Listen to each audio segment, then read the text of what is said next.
ओम शांति। आज 11 अप्रैल 2026 के बाबा के अनमोल मधुर महावाक्य सुनेंगे। और ये मधुर महावाक्य साकार बाबा के द्वारा जो सुनाए गए थे और दादियों के डायरी से उसको लिया गया है। दादियों की डायरी से गुह्य बातें आज के महावाक्य में हम सभी सुनेंगे।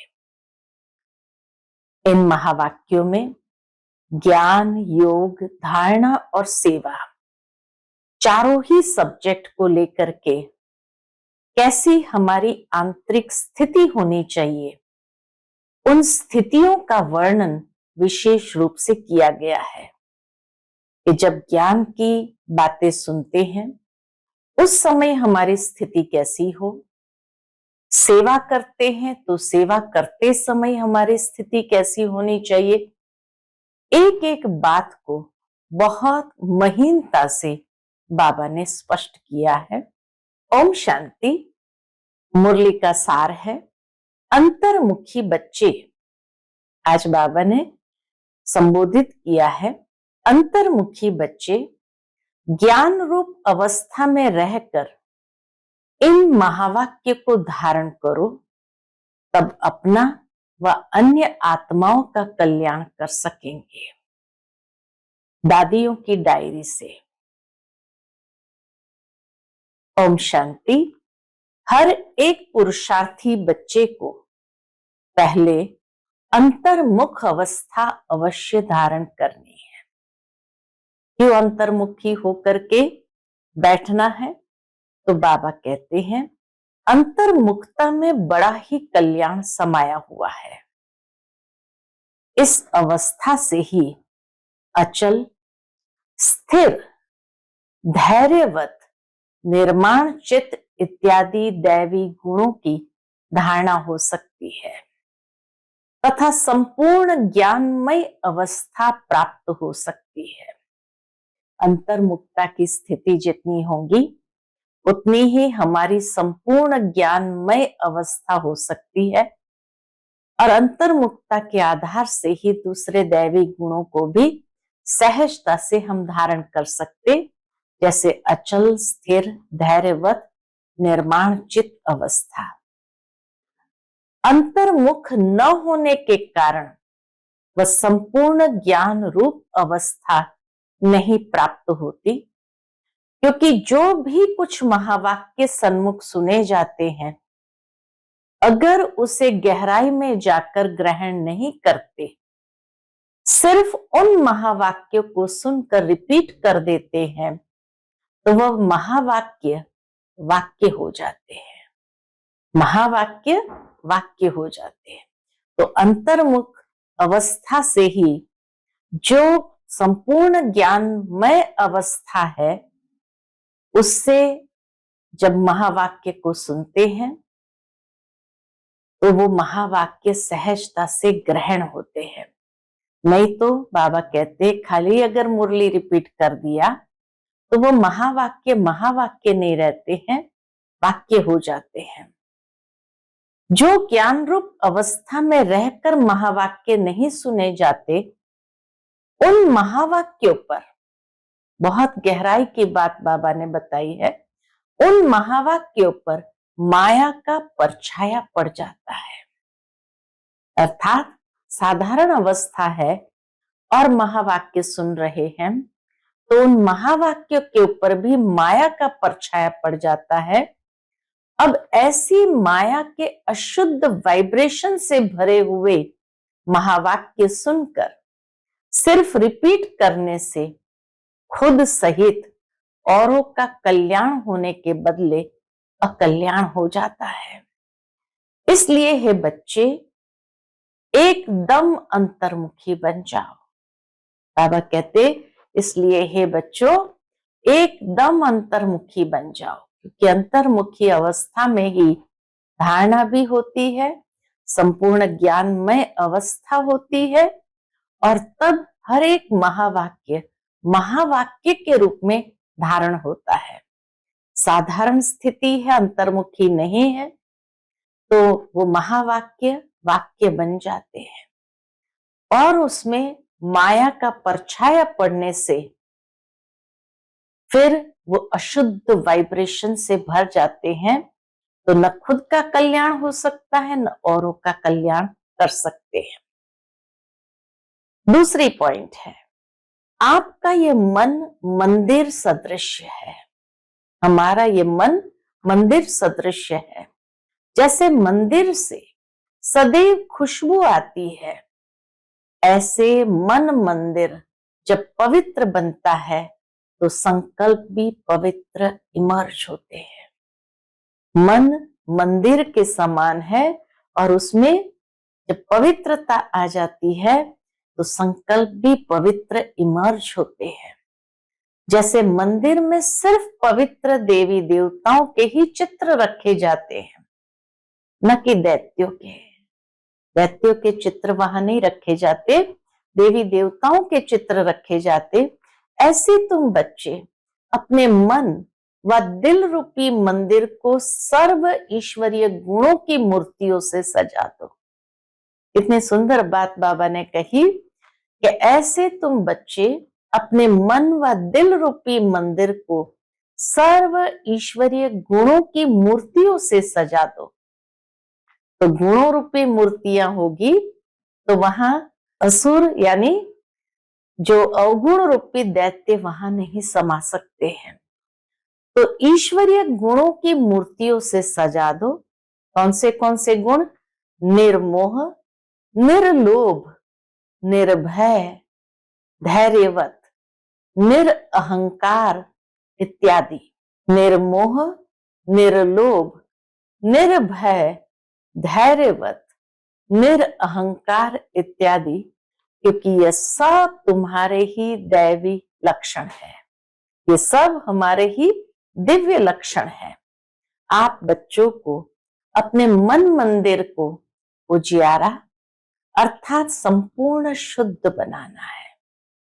मन मंदिर को इतना उजियारा कर दे, संपूर्ण शुद्ध बनाना है। जब मन मंदिर उजियारा बने तब ही अपने उजियारे प्यारे वैकुंठ देश में चल सकेंगे। वैकुंठ देश तो पूरा उजियारा है, तो मन मंदिर भी जब सद्गुण रूपी मूर्तियों से उजियारा हो जाएंगे तब उस देश में चलने के लायक बन जाएंगे। तो अब अपने मन को उज्जवल बनाने का प्रयत्न करना है तथा मन सहित विकारी कर्मेंद्रियों को वश करना है। मन सहित विकारी कर्मेंद्रियों को भी वश करना है, परंतु न सिर्फ अपना मगर अन्य प्रति भी यही दिव्य सर्विस करनी है कि हर एक का मन मंदिर बन जाए और उसमें पवित्रता की खुशबू फैले और सद्गुण रूपी मूर्तियों से उनके मन को भी सजा देना है। इतनी सुंदर बात बाबा ने कही। और आगे बाबा बहुत अच्छी बात कहते हैं, वास्तव में सर्विस का अर्थ अति सूक्ष्म और महीन है। तो पहली दो बातें जो हमने सुनी वो धारणा की बात सुनी कि स्वयं की अवस्था कैसी होनी चाहिए, मन मंदिर को कैसे बनाना है, अंतर्मुखता की अवस्था धारण करनी है। अभी बाबा सर्विस के लिए बताते कि सर्विस करते समय हमारी अवस्था कैसी हो। तो बाबा कहते वास्तव में सर्विस का अर्थ अति सूक्ष्म और महीन है। ऐसा नहीं कि किसकी भूल पर सिर्फ सावधान करना इतने तक सर्विस है। यही सर्विस नहीं है कि किसी की भूल हुई उसको सावधान करे, परंतु नहीं, उनको सूक्ष्म रीति अपनी योग की शक्ति पहुंचाए। सूक्ष्म रीति से उनको अपनी योग की शक्ति पहुंचाए, उनके अशुद्ध संकल्प को भस्म कर देना। इतनी बाबा कहते अपनी अवस्था हो सर्विस करते समय सूक्ष्म और महीन, उनको योग की शक्ति पहुंचाए जिसकी सर्विस कर रहे हैं, और उनके अशुद्ध संकल्प को भी हम भस्म कर दें। यही सर्वोत्तम सच्ची सर्विस है। और साथ साथ अपने ऊपर भी अटेंशन रखना है। दूसरों को तो योग की शक्ति से उनके अशुद्ध संकल्प को भस्म कर दे। बाबा का यही सर्वोत्तम सर्विस है, सच्ची सर्विस है। और साथ साथ अपने ऊपर भी अटेंशन रखना है। क्या अटेंशन रखना है? न सिर्फ वाचा अथवा कर्मणा तक, मगर मनसा में भी कोई अशुद्ध संकल्प उत्पन्न होता है तो उनका वाइब्रेशन अन्य के पास जाए, सूक्ष्म रीति अकल्याण करता है। मनसा में भी कोई अशुद्ध वाइब्रेशन किसी के प्रति उत्पन्न होता है तो वो सूक्ष्म रीति उसका भी अकल्याण करता है, जिसका बोझ खुद पर आता है। अशुद्ध संकल्प अगर है और वो वाइब्रेशन अगर किसी को पहुंचा, उसका अकल्याण हुआ, तो उसका अकल्याण का बोझ हमारे ऊपर आ जाता है और वही बोझ बंधन बन जाता है। इतनी गहराई की बात बाबा सर्विस में भी बताते हैं कि हमारी अवस्था कैसी हो। मनसा वाचा कर्मणा शुद्ध वाइब्रेशन, शुद्ध संकल्प हो, नहीं तो अशुद्ध वाइब्रेशन होगा, उसका कल्याण होगा तो उसका बोझ हमारे ऊपर चढ़ेगा और वो बोझ बंधन बन जाता है। इसलिए हे बच्चों, खुद सावधान रहो, फिर अन्य प्रति वही दिव्य सर्विस करो। यही आप सेवाधारी बच्चों का अलौकिक कर्तव्य है। ऐसी सर्विस करने वालों को फिर अपने प्रति कोई भी सर्विस नहीं लेनी है। जो ऐसी सर्विस करते हैं वो फिर अपने प्रति कोई सर्विस नहीं लेते हैं। भल कभी कोई अनायास भूल हो भी जाए तो उसे अपने बुद्धि योग बल से सदैव के लिए करेक्ट कर देना है। अगर मान लो कि कोई अनायास भूल हो जाए तो बाबा कहते हैं उसको तुरंत बुद्धि योग बल से करेक्ट कर लो। ऐसा तीव्र पुरुषार्थी थोड़ा भी इशारा मिलने से शीघ्र महसूस करके परिवर्तन कर लेता है और आगे के लिए अच्छी रीति अटेंशन रख चलता है। यही विशाल बुद्धि बच्चों का कर्तव्य है।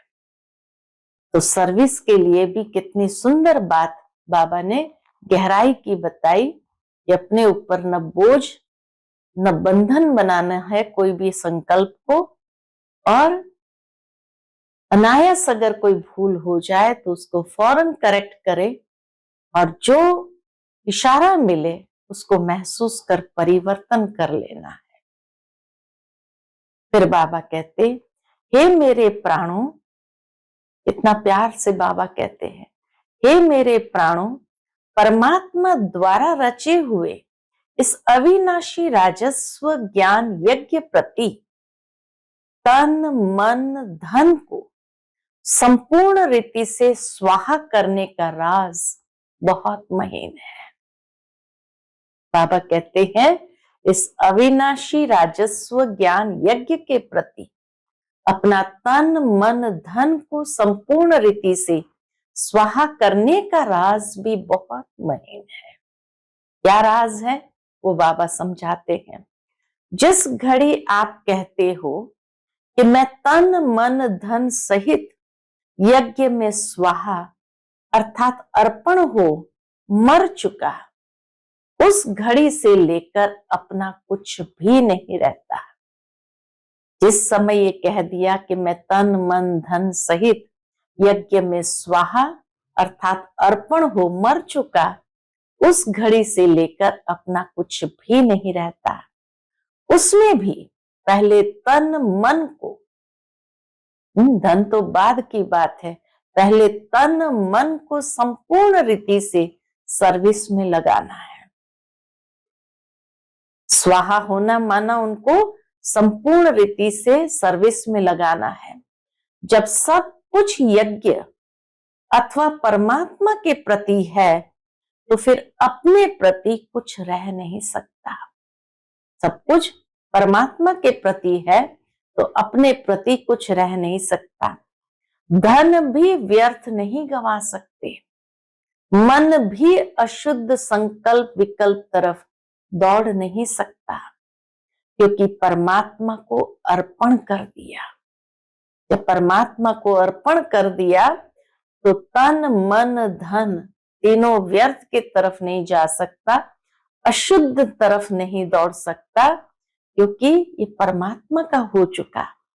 अब परमात्मा तो है ही शुद्ध शांत स्वरूप, इस कारण अशुद्ध संकल्प स्वतः शांत हो जाते हैं। जब परमात्मा के प्रति है तो परमात्मा है शुद्ध शांत स्वरूप, उस कारण हमारे अशुद्ध संकल्प भी स्वतः शांत हो जाते हैं। अगर मन माया के हाथों में दे देते हो तो माया वैरायटी रूप होने के कारण अनेक प्रकार के विकल्प उत्पन्न कर मन रूपी घोड़े में आए सवारी करती है। बाबा कहे अगर मन को माया के हाथ में दे देते हैं तो माया के तो वैरायटी रूप है, और वैरायटी रूप होने कारण अनेक प्रकार के विकल्प मन के अंदर उत्पन्न होते हैं, और माया क्या करती है, मन रूपी घोड़े पर आकर सवारी कर लेती है। अगर किसी बच्चे को अभी तक भी संकल्प विकल्प आते हैं तो समझना चाहिए कि अभी मन पूर्ण रीति से स्वाहा नहीं हुआ है। अगर नहीं तो मन के अंदर अशुद्ध संकल्प आ नहीं सकता है। तो अगर मन के अंदर कोई अशुद्ध संकल्प विकल्प चलते हैं तो इसका मतलब अभी तक पूर्ण रीति से हम स्वाहा नहीं हुए हैं, अर्थात ईश्वरीय मन नहीं बना है। इसलिए हे सर्वत्यागी बच्चों, इन गुह्य राजों को समझ कर्म करते साक्षी हो खुद को देख, बहुत खबरदारी से चलना है। इन गुह्य राजों को समझकर कर्म करते क्या करो, साक्षी होकर देख, बहुत खबरदारी से चलना है। आगे बाबा कहते स्वयं गोपी वल्लभ। तो पहले स्वयं की धारणा, अंतर्मुखी होना, और कैसे मुरली को सुनना है, ज्ञानमय अवस्था अपनी बनानी है। फिर हमने सुना कि किस तरह मन मंदिर बनाना है, उसमें पवित्रता की खुशबू फैलती रहे। फिर सर्विस का गुह्य अर्थ बताया कि सर्विस करते हुए कैसे किसी का कल्याण करना है, अकल्याण नहीं, अशुद्ध संकल्प चलाते हुए उसका अकल्याण करेंगे तो अपने ऊपर बोझ और वही बंधन बन जाएगा। खुद को अगर कोई इशारा मिले तो उसको तुरंत करेक्ट कर परिवर्तन कर लेना है। और फिर बाबा ने बताया कि स्वाहा होना किसको कहा जाता है, तन मन धन ईश्वरीय यज्ञ के अंदर स्वाहा करना, माना उसके बाद मेरा कुछ भी न रहे, अपना कुछ नहीं रहता है, और व्यर्थ के तरफ न जाए। अगर मन के अंदर अभी तक संकल्प विकल्प चलते हैं तो इसका मतलब हुआ कि मन संपूर्ण रीति से स्वाहा नहीं हुआ, और मन के ऊपर माया का जो वैरायटी रूप है वो आकर हमारे इस मन रूपी घोड़े पर सवार हो जाती है। आगे बाबा कहते स्वयं गोपी वल्लभ, तुम अपने प्रिय गोप गोपियों को समझा रहे हैं।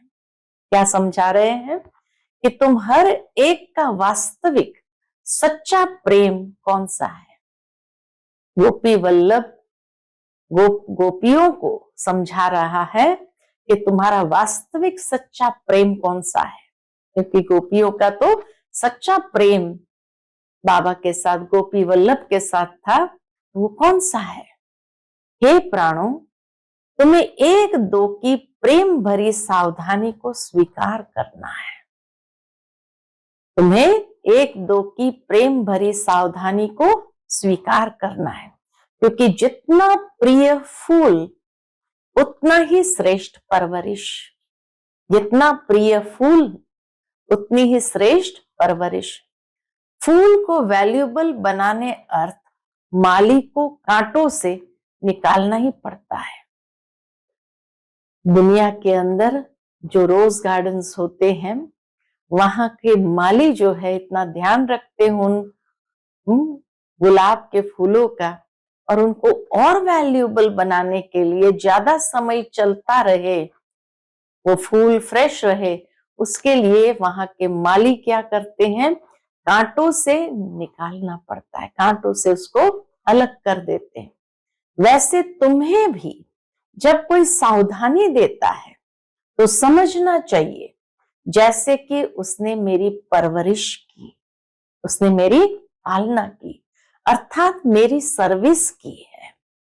कितना पॉजिटिव बाबा बताते हैं कि अगर कोई सावधानी देते तो कई बार कईयों का मन एकदम उदास हो जाता है, मन मुटाव हो जाता है, दिल शिकस्त हो जाता है। तो बाबा कहते हैं अगर कोई सावधानी देते हैं तो आप सच्चे फूल हो। वैल्यूएबल फूल बनाने के लिए ही सावधानी दी जाती है, तो समझो कि उसने मेरी परवरिश की है, अर्थात मेरी सर्विस की है। मेरी सच्ची सर्विस की है। उस सर्विस अथवा परवरिश को रिगार्ड देना है, बुरा नहीं मानना है, लेकिन क्या करना है, उसका रिगार्ड रखना है। यही संपूर्ण बनने की युक्ति है। यही ज्ञान सहित आंतरिक सच्चा प्रेम है। यह है ज्ञान सहित आंतरिक सच्चा प्रेम। इस दिव्य प्रेम में एक दो के लिए बहुत रिगार्ड होना चाहिए। इस दिव्य प्रेम में एक दो के लिए बहुत रिगार्ड होना चाहिए। हर एक बात में पहले खुद को ही सावधान करना है। हर एक बात में पहले क्या करो, पहले खुद को ही सावधान करना है। यही निर्माण चित्त अति मधुर अवस्था है। कितनी सुंदर बात बाबा ने कही। एक तो पॉजिटिव स्टेट ऑफ माइंड, और फिर निर्माण चित्त मधुर अवस्था, इसको ही कहा जाता है। ऐसे प्रेम पूर्वक चलने से तुम्हें जैसे यहां ही वे सतयुग के सुहावने दिन आंतरिक महसूस होंगे। ऐसे प्रेम पूर्वक जब एक दूसरे के साथ चलते हैं तो यहां ही जैसे कि सतयुग के सुहावने दिन आंतरिक महसूस होंगे। वहां तो यह प्रेम नेचुरल रहता है, वहां सावधानी देनी नहीं पड़ती है, वहां तो नेचुरल प्रेम रहता है। परंतु इस संगम के स्वीटेस्ट समय पर एक दो के लिए सर्विस करने का यह अति मीठा रमणीक प्रेम है।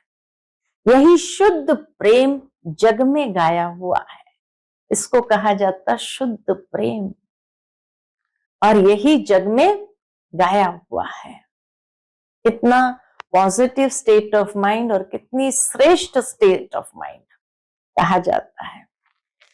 फिर आगे बाबा कहते हैं तुम हर एक चैतन्य फूलों को कैसा रहना है, हर दम हर्षित मुख हो रहना है, क्योंकि निश्चय बुद्धि होने के कारण तुम्हारी नस नस में संपूर्ण ईश्वरीय ताकत समाई हुई है। हम चैतन्य फूल है बाबा के, इस अल्लाह के बगीचे के, तो सदैव हर्षित मुख रहना है, और निश्चय बुद्धि होने के कारण नस नस में ईश्वरीय ताकत समाई हुई है। ऐसी आकर्षण शक्ति अपना दिव्य चमत्कार अवश्य निकालती है। जैसे छोटे निर्दोष बच्चे शुद्ध पवित्र होने कारण सदैव हंसते रहते हैं। छोटे बच्चों को देखो, मुस्कुराते रहते हैं, शुद्ध पवित्र निर्मल होने कारण एकदम मुस्कुराते रहते हैं, और अपने रमणीक चरित्र से सबको बहुत खींचते हैं। वैसे तुम हर एक की ऐसी ईश्वरीय रमणीक जीवन होनी चाहिए। ऐसे ही निर्दोष निर्मल हमारी जीवन होनी चाहिए, जो सदा मुस्कुराते रहे और सबको ईश्वर की तरफ आकर्षित करे। इसके लिए तुम्हें किसी भी युक्ति से, बाबा के चाहे किसी भी युक्ति से अपने आसुरी स्वभाव पर जीत प्राप्त करनी है। जब कोई को देखो कि यह क्रोध विकार के वश हो मेरे सामने आता है, तो उनके सामने ज्ञान रूप को बचपन की मीठी रीति से मुस्कुराते रहो। कोई क्रोध वश आता है अगर सामने, तो उस समय क्या करो, ज्ञान रूप बचपन की मीठी रीति से मुस्कुराते रहो, तो वह खुद शांत चित्त हो जाएगा। रूहानियत भरी हो, नेचुरल मुस्कुराहट हो, जो वह भी शांत हो जाएगा, अर्थात विस्मृत स्वरूप से स्मृति में आ जाएगा कि मैं शांत स्वरूप आत्मा हूं, क्रोध स्वरूप नहीं हूं। भल उनको पता भी ना पड़े, बाबा कहते भल उनको पता ना भी पड़े, लेकिन सूक्ष्म रीति से उनके ऊपर जीत पाकर मालिक बन जाना, यही मालिक और बालकपन की सर्वोच्च शिरोमणि विधि है। इतनी सुंदर बात कही, बालक और मालिकपन की श्रेष्ठ सर्वोत्तम शिरोमणि विधि है। उसके ऊपर जीत प्राप्त कर लेना, उसके क्रोध के ऊपर भी अपनी शांतमय दिव्य मुस्कान से जीत प्राप्त कर लेना। आगे बाबा कहते, ईश्वर जैसे संपूर्ण ज्ञान रूप वैसे फिर संपूर्ण प्रेम रूप भी है। परमात्मा को ज्ञान का सागर तो साथ साथ प्रेम का सागर भी कहा जाता है। तो बाबा कहते ईश्वर जैसे संपूर्ण ज्ञान रूप वैसे फिर संपूर्ण प्रेम रूप भी है। ईश्वर में दोनों ही क्वालिटी समाई हुई है, परंतु फर्स्ट ज्ञान, सेकंड प्रेम। अगर कोई पहले ज्ञान रूप बनने बिगर सिर्फ प्रेम रूप बन जाता है, तो वह प्रेम अशुद्ध खाते में ले जाता है। बहुत सूक्ष्म बात बाबा ने कही, अगर ज्ञान रूप होकर प्रेम स्वरूप बनते हैं वो शुद्ध है, लेकिन अगर ज्ञान रूप बनने की बजाय सिर्फ प्रेम रूप बन जाते हैं तो वो प्रेम अशुद्ध खाते में ले जाता है। इसलिए प्रेम को मर्ज कर पहले ज्ञान रूप बन भिन्न भिन्न रूपों में आई हुई माया पर जीत पाकर पीछे प्रेम रूप बनना है। इसलिए कहा ना लव और लॉ। तो पहले कोई भी बात का अगर लॉ समझाना भी है तो लव बाद में, पहले लॉ ज्ञान रूप होकर के उस बात के समझाने दो और फिर प्रेम स्वरूप होकर के उसको पालना भी दो। अगर ज्ञान बिगर प्रेम में आए तो कहाँ विचलित भी हो जाएंगे। कितनी सूक्ष्म सावधानी बाबा हमें देते हैं। ज्ञान बिगर प्रेम में आए तो कहाँ विचलित भी हो जाएंगे, मन विचलित हो जाएगा। जैसे अगर कोई ज्ञान रूप बनने के बिगर ध्यान में जाते हैं तो कई बार माया में फंस जाते हैं। इसलिए बाबा कहते हैं बच्चे, ये ध्यान भी एक सूत की जंजीर है, परंतु ज्ञान रूप बन पीछे ध्यान में जाने से अति मौज का अनुभव होता है। मैंने कई बार परम आदरणीय गुलजार दादी को देखा कि जब दादी भोग लेकर के भी जाते थे या अव्यक्त बाप दादा का भी पधरावणी का दिन होता था, तो दादी सारा दिन मुरली का अध्ययन करती थी, अपनी ज्ञान रूप अवस्था पहले बनाती थी और पीछे जब ध्यान में जाते थे तो एक्यूरेट जैसे बाबा का संदेश या जब बाबा की पधरावणी होती थी तो अव्यक्त महावाक्य का जो उच्चारण होता था वो भी बहुत सुंदर तरीके से होता था। तो ये भी दादी से कई बार सीखने को मिला कि हमेशा अपनी ज्ञान रूप अवस्था यानी मुरली का अध्ययन करते हुए, तो जिस दिन बाबा की पधरामणी होती थी, दादी सारा दिन मुरली का अध्ययन करके अपनी ज्ञान रूप अवस्था जैसे पक्का बना देती थी। इसीलिए दादी के द्वारा जब बाबा के महावाक्य उच्चारण होते थे, उसमें भी इतनी ताकत होती थी, शक्ति समाई होती थी और हर एक को भी वो महसूस होता था और उसमें बाबा का प्रेम भी जैसे समाया होता था और जैसे साथ साथ वो ज्ञान की गहराई के महावाक्य भी समझ में आता था। तो इसलिए बाबा कहते हैं, बच्चे ये ध्यान भी एक सूत की जंजीर है, परंतु ज्ञान रूप बन पीछे ध्यान में जाने से अति मौजों का अनुभव होता है। तो पहले है ज्ञान, पीछे है ध्यान। पहले है ज्ञान, पीछे है ध्यान। ध्यानिष्ठ अवस्था से ज्ञानिष्ठ अवस्था श्रेष्ठ है।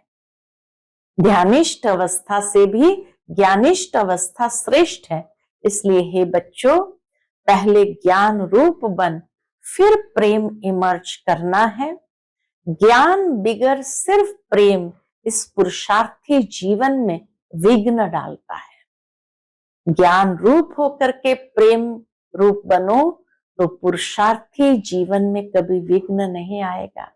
लेकिन ज्ञान नहीं और प्रेम रूप बनने जाते हैं तो विघ्न उत्पन्न होता है। आगे बाबा कहते हैं, साक्षीपन की अवस्था अति मीठी, रमणीक और सुंदर है।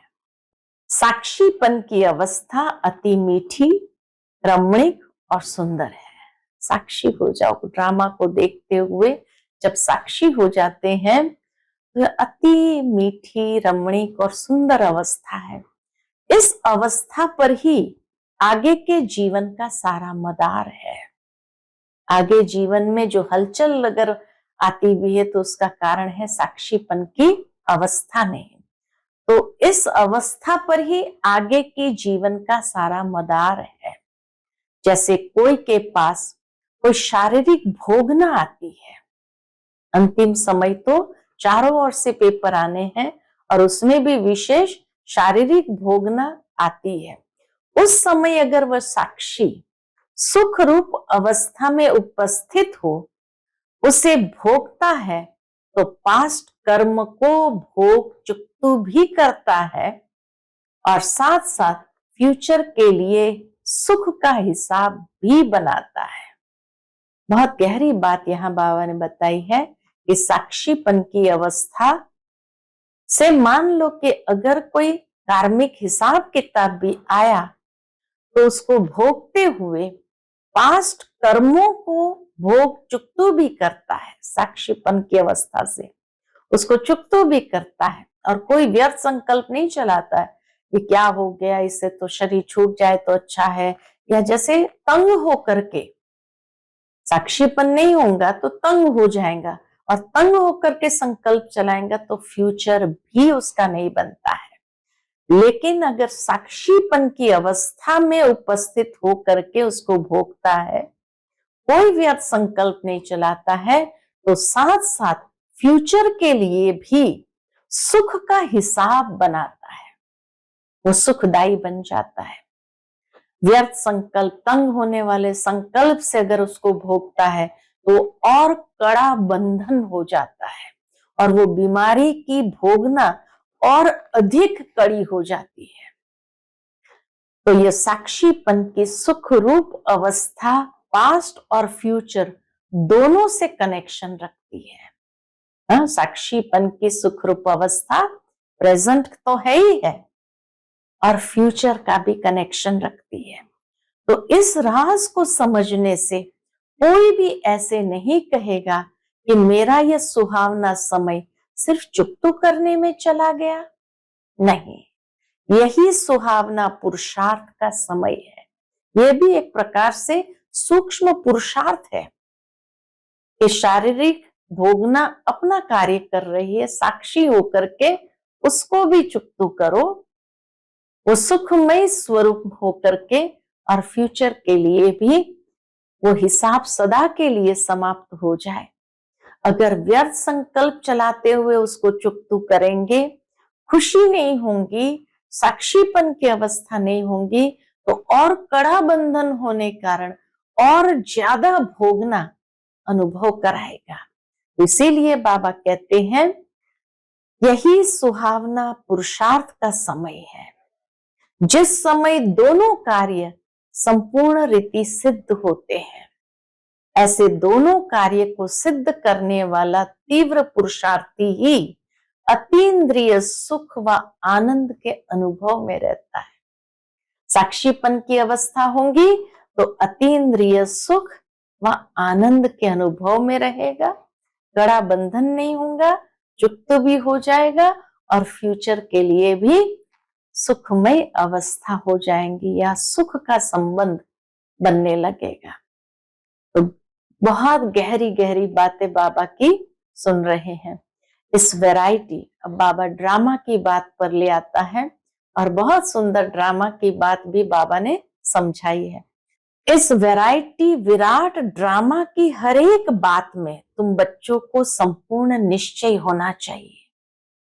हर एक बात, ड्रामा की हर सीन में संपूर्ण निश्चय होना चाहिए, क्योंकि ये बना बनाया ड्रामा बिल्कुल वफादार है। ड्रामा वफादार है, एक्यूरेट चल रहा है। देखो, ये ड्रामा हर एक जीव प्राणी से उनका पार्ट पूर्ण रीति से बजवाता है। ड्रामा वफादार क्यों है? क्योंकि ड्रामा हर एक आत्मा से उनका पार्ट पूर्ण रीति से बजवाता है। भल कोई रॉन्ग है तो वह रॉन्ग पार्ट भी पूर्ण रीति से बजाता है। यह भी ड्रामा की नोंद है।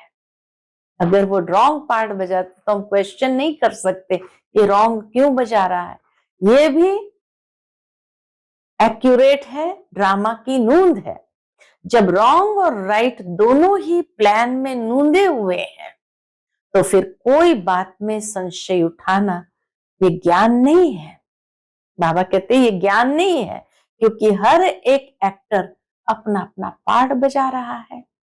जैसे बाइस्कोप में अनेक भिन्न भिन्न नाम रूपधारी एक्टर्स अपनी अपनी एक्टिंग करते हैं, तो उनको देख किससे नफरत आवे और किससे हर्षित होवे, ऐसा नहीं होता है। कोई भी बाइस्कोप देखो तो भिन्न भिन्न रूपधारी एक्टर्स होते हैं, वो कैसा भी पार्ट बजाते हैं, लेकिन ऐसा नहीं होता है कि उस समय देखते हुए उसके प्रति नफरत आएगी, उसके प्रति हर्षित होंगे। नहीं, पता है कि ये खेल है। बाइस्कोप को देखते हुए लगता है हाँ ये खेल है, जिसमें हर एक को अपना अपना गुड व बैड पार्ट मिला हुआ है। वैसे ही इस अनादि बने हुए बाइस्कोप को भी साक्षी हो एकरस अवस्था से हर्षित मुख होकर के देखते रहना है। हर एक अपना अपना एक्यूरेट पार्ट बजाता है, तो साक्षी होकर के उसको देखना है। संगठन में ये पॉइंट बहुत अच्छी रीति धारण करनी है। एक दो को ईश्वरीय रूप से देखना है, यानी आत्मिक दृष्टि से देखना है। महसूसता का ज्ञान उठाए, सर्व ईश्वरीय गुणों की धारणा करनी है। महसूस होना चाहिए कि ये भी आत्मा अपना एक्यूरेट पार्ट बजा रही है, और इसके आधार से हमें गुणों की धारणा करनी है। अपने लक्ष्य स्वरूप की स्मृति से शांत चित्त, निर्माण चित्त, धैर्यवत, मिठास, शीतलता इत्यादि सर्व दैवी गुण इमर्ज करने हैं। हर आत्मा के प्रति शांत चित्त, निर्माण चित्त, धैर्यवत, मिठास, शीतलता के गुण इमर्ज करना है। धैर्यवत अवस्था धारण करने का मुख्य फाउंडेशन है। धैर्यवत कब हो सकते हैं? पेशेंस बहुत जरूरी है। और पेशेंस कब आ सकती है? वेट एंड सी। उसका फाउंडेशन है वेट एंड सी। हे मेरे प्रिय बच्चों, बाबा कितना प्यार करता है। हे मेरे प्रिय बच्चों, वेट अर्थात धैर्य धरना, सी अर्थात देखना।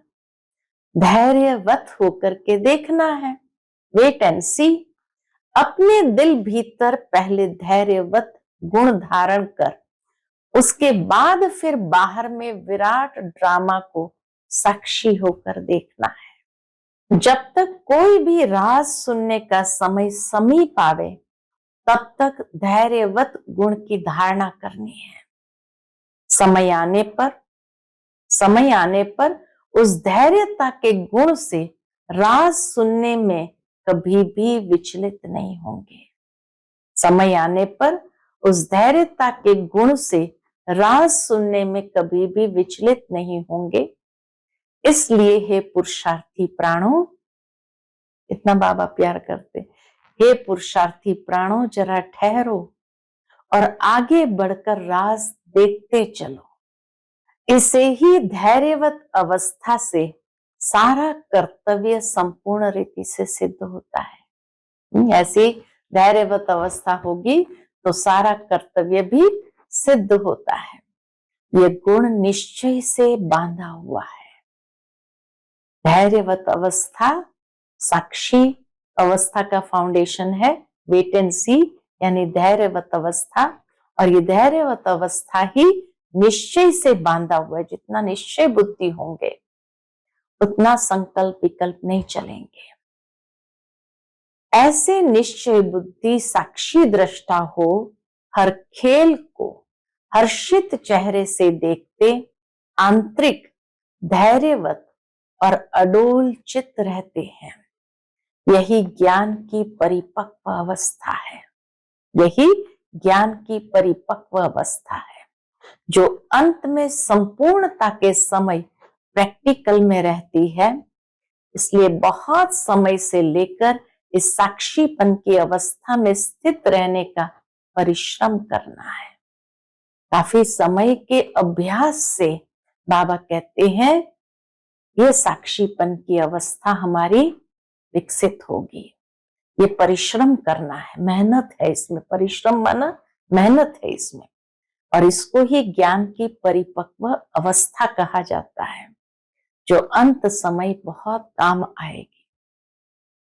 और बाबा ड्रामा की बात को लेकर बताते हैं, जैसे नाटक में एक्टर को अपना मिला हुआ पार्ट पूर्ण बजाने अर्थ आगे से ही रिहर्सल करनी पड़ती है, वैसे तुम प्रिय फूलों को भी आने वाली भारी परीक्षाओं में योग बल द्वारा पास होने के लिए आगे से ही रिहर्सल अवश्य करनी है। बहुत काल का अभ्यास चाहिए, लेकिन बहुत समय से लेकर अगर यह पुरुषार्थ किया हुआ नहीं होगा तो उस समय घबराहट में फेल हो जाएंगे, घबरा जाएंगे और फेल हो जाएंगे। इसलिए पहले अपना ईश्वरीय फाउंडेशन पक्का रख दैवी गुणधारी बन जाना है।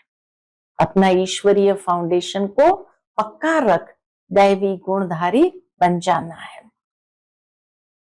ज्ञान स्वरूप स्थिति में स्थित रहने से एक तो बहुत काल का अभ्यास चाहिए, दूसरा बाबा कहते ज्ञान स्वरूप स्थिति में स्थित रहने से स्वतः शांत रूप अवस्था हो जाती है। ज्ञान स्वरूप स्थिति में स्थित रहेंगे तो शांत स्वरूप अवस्था हो जाती है। जब ज्ञानी तो आत्मा बच्चे इकट्ठे बैठकर मुरली सुनते हैं तो चारों तरफ शांति का वायुमंडल बन जाता है, क्योंकि वे कुछ भी महावाक्य सुनते हैं तो आंतरिक डीप चले जाते हैं, उसमें डीप अंदर में चले जाते हैं। डीप जाने के कारण आंतरिक उन्हों को शांति की मीठी महसूसता होती है।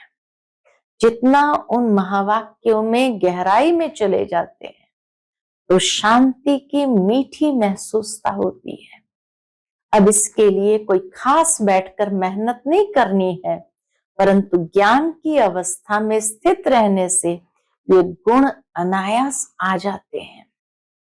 तुम बच्चे जब सवेरे सवेरे उठकर एकांत में बैठते हो तो शुद्ध विचारों रूपी लहरें उत्पन्न होती है। जब एकांत में बैठते हैं तो शुद्ध विचारों रूपी लहरें उत्पन्न होती है, उस समय बहुत उपराम अवस्था होनी चाहिए। उस समय जैसे देह से भी उपराम अवस्था होनी चाहिए। फिर अपने निज शुद्ध संकल्प में स्थित होने से अन्य सब संकल्प आपे ही शांत हो जाएंगे और मन अमन हो जाएगा, क्योंकि मन को वश करने अर्थ भी कोई ताकत तो अवश्य चाहिए। इसलिए पहले अपने लक्ष्य स्वरूप के शुद्ध संकल्प को धारण करो। अपने लक्ष्य स्वरूप यानी मुझे शांत स्वरूप में स्थित होकर बाबा को याद करना है, तो लक्ष्य स्वरूप के शुद्ध संकल्प को धारण करो। जब आंतरिक बुद्धि योग कायदे प्रमाण होगा तो तुम्हारी ये निर्संकल्प अवस्था स्वतः हो जाएगी। तब ये निर्संकल्प अवस्था स्वतः हो जाएगी। अच्छा, मीठे मीठे ज्ञान गुलजारी, ज्ञान सितारों प्रति याद प्यार, गुड मॉर्निंग और नमस्ते। हम सब रूहानी बच्चों की रूहानी माता पिता बाप दादा को याद प्यार, गुड मॉर्निंग और नमस्ते। नमस्ते, शुक्रिया बाबा, शुक्रिया। आज की मुरली से धारणा के लिए मुख्य सार है। पहली पॉइंट, अपने लक्ष्य स्वरूप की स्मृति से शांत चित्त, निर्माण चित्त, धैर्यवत, मिठास, शीतलता आदि सर्व दैवी गुण धारण करने हैं। दूसरी पॉइंट, निश्चय बुद्धि साक्षी दृष्टा हो, इस खेल को हर्षित चेहरे से देखते आंतरिक धैर्यवत और अडोल चित्त रहना है। बहुत समय से लेकर इस साक्षीपन की अवस्था में स्थित रहने का पुरुषार्थ करना है। आज का बाप दादा का मधुर वरदान हम बच्चों के प्रति है, एक ही रास्ता और एक से रिश्ता रखने वाले संपूर्ण फरिश्ता भव। एक ही रास्ता और एक से रिश्ता रखने वाले संपूर्ण फरिश्ता भव। निराकार व साकार रूप से बुद्धि का संग व रिश्ता एक बाप से पक्का हो तो फरिश्ता बन जाएंगे। जिनके सर्व संबंध व सर्व रिश्ते एक के साथ है, वही सदा फरिश्ते हैं। जैसे गवर्नमेंट रास्ते में बोर्ड लगा देती है, ये रास्ता ब्लॉक है, ऐसे सब रास्ते ब्लॉक कर दो, बंद कर दो, तो बुद्धि का भटकना छूट जाएगा। बाप दादा का यही फरमान है कि पहले सब रास्ते बंद करो, इससे सहज फरिश्ता बन जाएंगे। आज का स्लोगन है, सदा सेवा के उमंग उत्साह में रहना, यही माया से सेफ्टी का साधन है। आज का व्यक्त इशारा है, महान बनने के लिए मधुरता और नम्रता का गुण धारण करो। उसके अंतर्गत बाबा कहते, आपका बोल और स्वरूप दोनों साथ साथ हो, बोल स्पष्ट भी हो, उसमें स्नेह भी हो, नम्रता और मधुरता भी हो, सत्यता भी हो, लेकिन स्वरूप की नम्रता भी हो। बोल में स्पष्टता हो, स्नेह भी हो, नम्रता हो, मधुरता हो, सत्यता हो और स्वरूप में नम्रता भी हो। इसी रूप से बाप को प्रत्यक्ष कर सकेंगे। निर्भय हो, लेकिन बोल मर्यादा के अंदर हो। जब इन दोनों बातों का बैलेंस हो, तब कमाल दिखाई देंगी। फिर आपके शब्द कड़े नहीं मीठे लगेंगे। फिर आपके शब्द कड़े नहीं मीठे लगेंगे। अच्छा, ओम शांति।